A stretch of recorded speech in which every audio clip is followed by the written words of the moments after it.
काळीमा फासणारी आणि संतापजनक अशी ही घटना आहे। यामध्ये सगळ्यात आधी मी तुम्हाला हे सांगते की या हरामखोर नराधमाला फाशीचं होणार आणि फाशीचं होणार। मी स्वतः याचा फॉलोअप घेणार आहे। माझ्यासोबत इकडच्या स्थानिक आमदार सुलभाताई गायकवाड आहेत, त्या सुद्धा परिवाराच्या संपर्कात आहेत। आमचे अध्यक्ष या ठिकाणी नाना सूर्यवंशी आणि संपूर्ण भाजपाची टीम इथे आहे। पक्ष म्हणून नाही तर एक व्यक्ती म्हणून आम्ही सगळेजण त्या परिवाराच्या सोबत आहोत। आम्ही सगळेजण मिळून स्वतः त्याचा फॉलोअप घेणार आहोत आणि त्यासाठी या ठिकाणी आज मी कल्याणला आली आहे।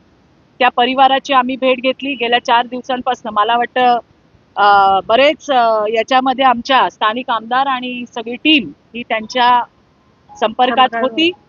पोलिसांकडनं सुद्धा माहिती घेतली आहे।